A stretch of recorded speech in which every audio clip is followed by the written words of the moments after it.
গ্রামের শেষ প্রান্তে দুটো পাকা বাড়ির মধ্যে একটা ছোট্ট কুঁড়ে ঘর। সেই কুঁড়ে ঘরে থাকে একজন কুঁজো বুড়ি তার দুই পালিত মেয়ের সঙ্গে। সেদিন সকালবেলা কুঁজো বুড়ি বসে কাঁদছিল তার ঘরের বারান্দায়।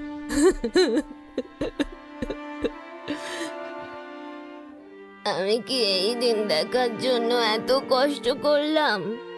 ছেলেগুলোকে কষ্ট করে মানুষ করলাম। বিধাতা গো, তুমি এর বিচার করো গো, তুমি এর বিচার করো। এমন সময়তেই কুঁজো বুড়ির কুঁড়ে ঘরের পাশ দিয়ে যাচ্ছিল কমলা। আচ্ছা বুড়ি, তোমার কি খেয়ে দে কোনো কাজ নেই গো? এই সকালবেলা বাসি মুখে আমাদের তুমি অভিশাপ দিচ্ছ? মরণ, তোদের কেন অভিশাপ দিতে যাবো লা?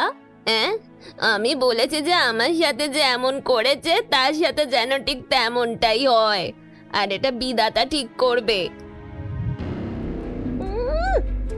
অপরের কথা এত বলছো, তোমারই কুঁচ, এটাও তো কারো না কারোর অভিশাপের ফল। আমার তো তাই মনে হচ্ছে। এই খবরদার, খবরদার বলছি। আবারও ঝগড়াঝাটি চলতে থাকে। এমন সময় আরেকটা ঘর থেকে বেরিয়ে আসে শ্যামলী, আর কুঁড়ে ঘর থেকে বেরিয়ে আসে কুঁজো বুড়ির দুই মেয়ে লতা আর মালা। বলি, সকালবেলায় তোমাদের জ্বালাতে কি একটু শান্তিতে থাকতেও পারবো না? হ্যাঁ, ও বুড়িমা, তুমি চুপ করে যাও, চুপ করে যাও বলছি। এই বুড়ি চুপ হবে না। সারা দিন কানের সামনে বিধাতা ওদের দেখো, বিধাতা তুমি ওদের শাস্তি দাও, এসব শুনতে শুনতে না আমাদের কান পচে গেছে। সারা দিন রাত আমাদের দুইজনকে অভিশাপ দিয়ে দিয়ে পাগল করে দিচ্ছে। উফ, এই বুড়ি কবে মরবে কি জানি। বৌদি, তুমি বুড়িমার মৃত্যু চাইছো? এই চুপ কর, তোদের আমি বৌদি হতে যাব কেন? চাল নেই চুলো নেই, তোদের আবার বৌদি। আচ্ছা বৌদি, তোমরা চুপ করে যাও। বুড়িমা, তুমিও চুপ করে যাও এবার। আমি আর কি বলবো, বসে তো আছি বিধাতার ভরসায়। নাও, ওই শুরু হলো বুড়ির আবার ভাঙা রেকর্ড বাজানো। সারা দিন এখন এমন করবে। এই চল চল, আমাদের ঘরে অনেক কাজ আছে। দুই বউ চলে গেল যে যার কাজে। বুড়িমা একা বসে রইল। লতা আর মালা বুড়িমার কাছে এসে বলল, ও বুড়িমা, কেন সবসময় এমন করো বলো তো? তুমি এরকম করে বলো আর তাই ওরা ঝগড়া করে। এটা ঠিক নয় বুড়িমা, তুমি আর ওরকম করে বলবে না। কি আর বলবো, কিছুই তো বলি না। দুই ছেলে পুরো সম্পত্তি নিয়ে নিল। জমিদার বাবুর কৃপায় কুঁড়ে ঘরটুকু পেয়েছি, আর সামনের এই পুকুরটুকু। এই দুটোর ওপর ওদের লোভ আমি বুঝি না কিছু ভেবেছিস? আমি সব বুঝতে পারি। আরে আমি তো ভুলেই গেছি, তুমি বলতে আমার মনে পড়লো। আজকে তো মাছ ধরে বিক্রি করলে খুব ভালো হতো বুড়িমা। হ্যাঁ, সেটাই তো আমিও ভুলে গেছি। তা তো ভুলে যাবে, তুমি সকাল সকাল শুধু ঝগড়া করলে মনে কি আর থাকবে? এই চল, আমরা দুজনে মাছ ধরে ফেলি। তুমি বসে বসে মাছগুলো গুছিয়ে নাও বুড়িমা, তাহলে তাড়াতাড়ি গিয়ে বিক্রি করলে ভালো টাকা পাবো। এই বলে লতা আর মালা দুজনে ঘরের ভেতর থেকে একটা জাল নিয়ে আসে। তারা নেমে পড়ে সামনের বড় একটা পুকুরে।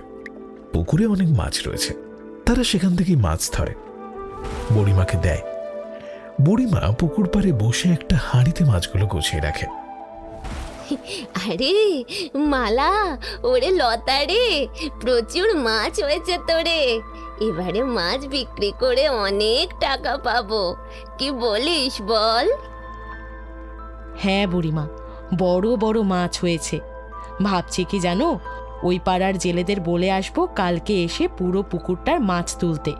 সেগুলো বিক্রি করলে অনেক টাকা পাবো। তারপর আবার নতুন করে মাছ চাষ করব। কেমন হবে বলো তো? তোর বেশ ভালো বুদ্ধি আছে তোরে মা, খুব ভালো হবে। বাবা গো, দেখিস তোর খুব ভালো হবে। লতা আর মালা মাছ ধরতে থাকে। মাছ ধরতে ধরতে তারা প্রচুর মাছ ধরে ফেলে।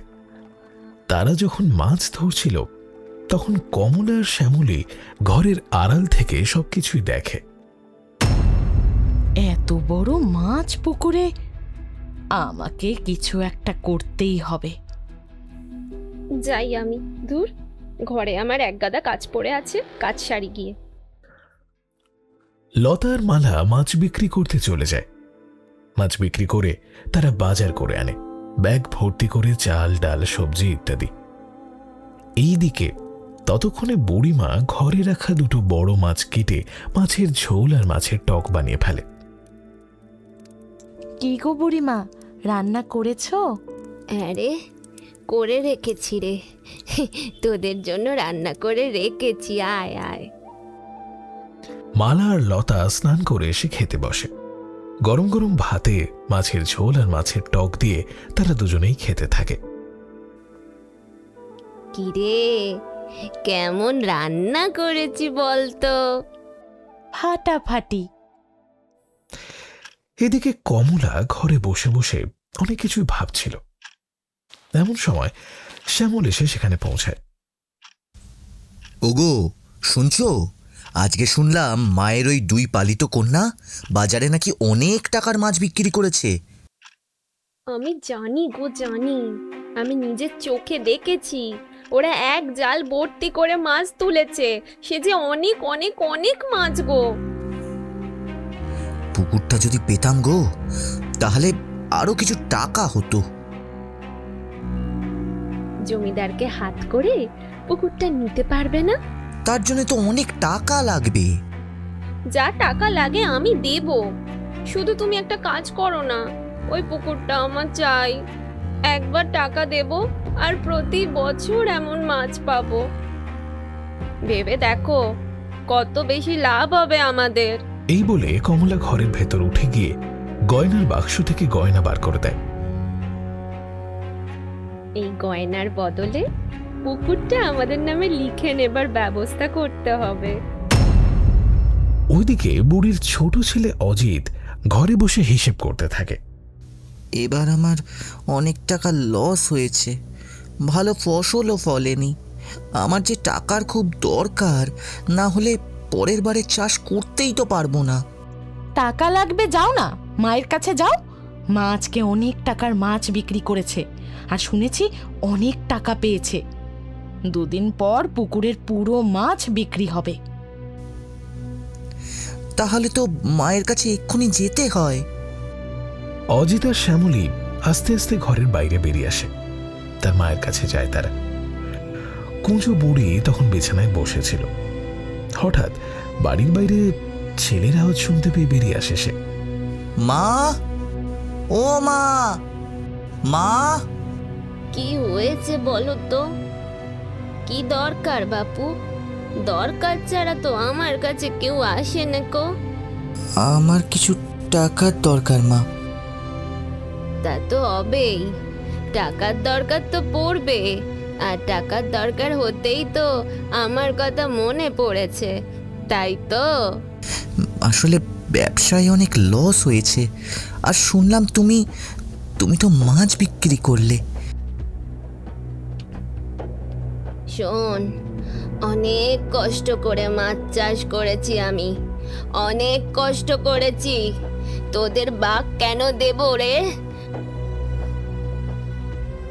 বাবা, আপনি আপনার ছেলেকে দেখবেন না তো কে দেখবে শুনি? আচ্ছা, এই মাটাকে তোমরা রাস্তায় প্রায় ফেলে দিয়েছিলে, পথে বসিয়েছিলে, একবারও খোঁজ নিয়েছিস মাটা মরে গেছে না মাটা বেঁচে আছে? আমাকে কাজ করে খেতে হচ্ছে, আমি কিচ্ছু দেব না। চলে যা, চলে যা, বেরিয়ে যা এখান থেকে। শ্যামলী আর অজিত মাথা নত করে চলে আসে। ঘরে এসে অজিত চিৎকার করে শ্যামলীর ওপরে। বলেছিলাম তোমাকে, মায়ের সাথে এরম ব্যবহার করো না। মাকে যদি আমি আমার কাছে রাখতাম, তাহলে পুরো পুকুরটাই আমি পেতাম। আমি দেখাচ্ছি মজা, কি করতে পারি আমি, এবার বুঝবে।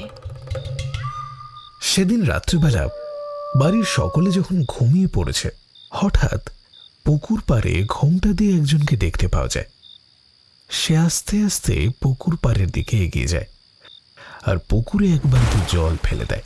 তারপরেই ঘরে চলে আসে। পরের দিন সকালবেলা জেলেরা এসেছে। কুঁজো বুড়ি আর তার 2 পালিত কন্যা বেরিয়ে এসেছে ঘর থেকে। বাইরে এসেই তারা যা দেখতে পায় তাতেই তাদের মাথায় হাত পড়ে যায়। পুরো পুকুরে সমস্ত মাছ মরে ভেসে উঠেছে। আয় আয় আয় আয়, এ কি কাণ্ড হলো!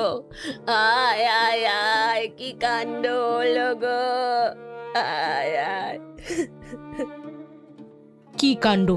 আজকে ভেবেছিলাম পুকুরের সব মাছগুলো বেচে দেব, আর এটা কি হলো? কে আমাদের এত বড় সর্বনাশ করলো গো! কান্নাকাটি শুনতে পেয়ে পাশাপাশি 2 বৌমা আর ছেলেরা বেরিয়ে আসে। তারা এসে মুচকি মুচকি হাসতে থাকে। কুঁজো বুড়ি তাদের দেখতে পায়। আমার 2 ছেলে এইসব করেছে। আমার মন বলছে ওরাই আমার পুকুরে বিষ মিশিয়েছে। আপনি এটা বলতে পারলেন? আপনার ছেলেদের উপর বিশ্বাস নেই? মায়ের তো ওই নিজের পালিতা 2 কন্যার ওপরই বেশি বিশ্বাস। হ্যাঁ, একদম। 2 ছেলের পর আমার এই 2 কন্যাকে আমি রাস্তা থেকে কুড়িয়ে এনে পালন করেছি। এরা আমার প্রতি যা কর্তব্য পালন করেছে, আমার নিজের পেটের সন্তানরাও তা করেনি। ছি, তোদের সন্তান বলতে আমার ঘেন্না লাগছে। আর কোনোদিনও কখনো তোদের মুখ দেখতে চাই না আমি। তাহলে এখান থেকে চলে যাও। হ্যাঁ, আমাদের মুখ দেখতে হবে না তাহলে। 2 বৌমা ভাবছিল কুঁজো বুড়িকে আঘাত দিয়ে এখান থেকে বের করে দেবে।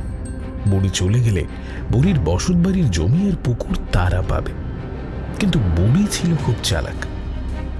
না না না না না না, আমি এত সহজে এখান থেকে তো যাব না বাচ্চা। তবে এই পুকুর আজ থেকে তোরা কেউ ব্যবহার করতে পারবি না। ব্যবহার করতে পারবি না মানে এর জলও ব্যবহার করতে পারবি না। কিন্তু বুড়িমা, এখন আমরা কি করব? ভেঙে পড়িস না তোরা, আমি একটা উপায় বার করব। লতা কিছুক্ষণ চিন্তিত হয়ে থাকে, তারপর বলে, আমি যখন মাছ চাষের সম্পর্কে জানতে গেছিলাম, তখন আমি শুনেছিলাম মাছের আঁশ, মাছের কিছু অংশ জমিতে সার হিসেবে ব্যবহার করা হয়। তাহলে আমরা এই মৃত মাছগুলোকে জমির সার হিসেবে ব্যবহার করতে পারি। আমরা এখন নয় জমির সার হিসেবেই এগুলো ব্যবহার করে বিক্রি করে দিতে পারি। তাহলে আমাদের অতটা ক্ষতি হবে না। এরপর আমরা আবার নতুন করে চাষ করব। তবে বুড়িমা, এরপর থেকে কিন্তু আমরা... লতা আর কোনো কথা বলে না। লতার কথা মতো জেলেরা পুকুরের মরা মাছগুলো তুলে ফেলে। তারপর লতার মালা মিলে হাড় ভাঙা পরিশ্রম করে। মাছগুলো বুড়িমার বাড়ির সামনেই কড়া রোদে মেলে দেয়। মাছগুলোকে আমাদের রোদে শুকোতে হবে। কিন্তু কি গন্ধ রে! এই গন্ধে তো আমি থাকতে পারবো না বাপু। কেন পারবে না বুড়িমা? এই যে পুকুর পাড়ের এই গাছটা, এই গাছটার উপর মাচা করে আমরা থাকবো কটা তো দিন। দাঁড়াও না, দেখবে মজা। লতার মালার মাথায় কিছু একটা বুদ্ধি পাকাচ্ছিল। বুড়ি কিছুই বুঝতে পারে না। মালা গাছের উপর একটা মাচা তৈরি করে, আর লতা বুড়ির বাড়ির সামনে সমস্ত মাছ মেলে দেয়। আর সেই গন্ধ 2 বৌমার ঘরে গিয়ে পৌঁছায়। এদিকে বুড়িমা আর তার পালিত 2 মেয়ে সেই মাছের উপর উঠে মইটা উপরে তুলে নেয়। লতা, মালা আর বুড়িমা গাছের উপরেই বসবাস করতে শুরু করে কিছু সময়ের জন্য। তীব্র পচা মাছের গন্ধে 2 বৌমা ঘরের ভেতর থেকে বেরিয়ে আসে। বাবা, কি বাজে গন্ধ গো, কি বাজে গন্ধ! আরে, তোরা এখানে কেন মাছ মেলেছিস? বুড়িমায়ের বাড়ির সামনে সে দুজনে চিৎকার করতে থাকে, কিন্তু বুড়িমা তো ঘরে নেই। গাছের উপর থেকে বুড়িমা উত্তর দেয়, আমার বাড়ি, আমার জায়গা, আমার যা ইচ্ছা আমি তাই করব। ভুতুরে কাণ্ড নাকি? কোথায় গেল বুড়ি? বুড়ির আওয়াজ শুনতে পাচ্ছি, কিন্তু বুড়িকে দেখতে পাচ্ছি না। সত্যি গো দিদি, এ তো দেখি ভুতুড়ে ব্যাপার স্যাপার। বুড়িমা আবারও গাছের উপর থেকে উত্তর দিল। এই তো আমি, আমাকে দেখো, আমি এইখানে বসে আছি। শ্যামলী আর কমলা দেখে অবাক হয়ে যায়।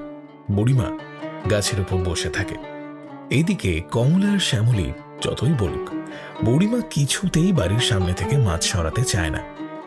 তারা দুজনেই অবশেষে জমিদার বাবুর বাড়ির কাছে যায়। জমিদার বাবুকে ডেকে নিয়ে আসে তারা। আচ্ছা, তোমাদের কি ব্যাপার বলো তো? সব সময় আমাকে ডেকে নিয়ে আসো, সব সময় দেখি ঘরে অশান্তি আর ঝগড়া। আরে বুড়ি মানুষটাকে নিয়ে একটু ভালোভাবে থাকতে পারো না? আমরা ছোটবেলা থেকেই তো দেখছি বুড়িমা কত ভালো, আরে আমাকেও কত ভালোবাসে।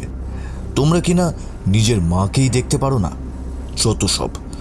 কিন্তু জমিদার বাবু, আমরা জানি জানি, আমি সব জানি, তোমাদের কাণ্ড কারখানা আমি সব জানি। আপনি শুধু আমার দিকটা একটু দেখুন আর বুঝুন, তাহলেই হবে জমিদার বাবু। থামো তো, কি ভেবেছ কি টাকা দিয়ে আমাকে কিনবে? সেটা কখনোই সম্ভব নয়। জমিদার বাবুকে কমলা আর শ্যামলী দুজনেই নিয়ে এলো। জমিদার বাবুকে দেখে গাছের উপর থেকে নেমে আসে মালালতা আর সঙ্গে তাদের বুড়িমা। আরে আরে জমিদার বাবু যে, জমিদার বাবু আপনি? এই মালা, এই লতা, মাছগুলো সরিয়ে রাখ বাপু, মাছগুলো সরিয়ে রাখ। কিচ্ছু করতে হবে না বুড়িমা, আমি এক্ষুনি চলে যাব। আমি সব জানি, সবই শুনেছি। তোমার ছেলেরা একদম ভালো নয়, অসৎ। ওরাই হয়তো তোমার পুকুরে বিষ দিয়েছে। আমি জানি না অবশ্য কে দিয়েছে, তবে আমি নিশ্চিত ওদের মধ্যেই কেউ না কেউ দিয়েছে, হয়তোবা দুজনেই দিয়েছে। ওরা আমার কাছে এসেছিল টাকার বিনিময়ে তোমাকে এখান থেকে বিতাড়িত করে তোমার জমিটা আর পুকুরটা ওদের নামে করে নিতে, কিন্তু আমি করে দিইনি। তুমি এখানেই থাকবে, যা ইচ্ছে করতে পারো, তুমি তোমার জায়গাতে যা ইচ্ছে করবে। তবে আমি যেটা শুনেছি সেটা খুবই খারাপ হয়েছে। বুড়িমা, চিন্তা করতে হবে না, তোমাকে এবারে আমি চাষের জন্য জমি পাইয়ে দেব, আর তার জন্য আমাকে কোনো টাকা পয়সা দিতে হবে না, আমি কথা দিলাম। শ্যামলী আর কমলা দুজনেই হিংসে জ্বলতে থাকে। টাকা ওদের দরকার ছিল, কিন্তু এখানে বরং ঘুরিয়ে বুড়িমাই উপরি টাকা পেয়ে গেল। কেন যে এটা হলো? তোর বুদ্ধিতেই তো আমি এসব করতে গিয়েছিলুম। উফ বাবা গো! শুধু কি আমার বুদ্ধিতে? তোরও তো মদত ছিল। তুইও তো চাইছিলিস মা যাতে কোনো টাকা পয়সা না পায়, তাই দুজন মিলেই তো। আমি ঠিকই ধরেছিলাম, তার মানে দুজনেই সমান দোষী, আর দুজনকেই শাস্তি পেতে হবে, ভীষণ ভয়ঙ্কর শাস্তি। এবারের মতন মাফ করে দিন, আমাদের মাফ করে দিন। মা, মা আমাদের মাফ করে দাও, ক্ষমা করে দাও। আমরা কিছু টাকা দিয়ে দেব তোমার মা। হ্যাঁ, আমরা আবার একসাথে থাকবো। তোদের আমি কোনো দিনও ক্ষমা করে দেব না, কোনো দিন তোদেরকে আমি ক্ষমা করব না, কারণ তুই শুধু আমার ক্ষতি করিসনি, সাথেই দুটো মেয়ের দেখা স্বপ্ন তোরা নষ্ট করে দিলি। ওরা ভেবেছিল মাছ চাষ করে একটু সুখে থাকবে, আর তোরা কি না, ছি! তোরা আর আমাকে কি দিবি? তোরাই তো সব হারিয়ে আমার কাছে এসেছিলিস, সব হারিয়ে ছলে বলে কৌশলে আমার কাছ থেকে এই পুকুরটা নিতে চেয়েছিলিস। তোদের এখানে আর কাউকে থাকতে হবে না, আমার কারোর দরকার নেই, কারণ না। এই লতা, এই মালা আজ থেকে আমার দুই মেয়ে, আর আমি এদের সাথেই থাকবো। চলে যা, চলে যা, তোর এখান থেকে চলে যা। তোমাদের যদি সুবুদ্ধি হয় তাহলে আমাদের সাথে ঝগড়া না করে থেকে যাও, আর আমাদের ক্ষতি করতে চেও না, তাহলেই হবে। হ্যাঁ হ্যাঁ, তাহলেই আমাদের অর্ধেক সমস্যার সমাধান হয়ে যাবে, আমাদের আর কোনো কষ্ট থাকবে না, বুঝেছো?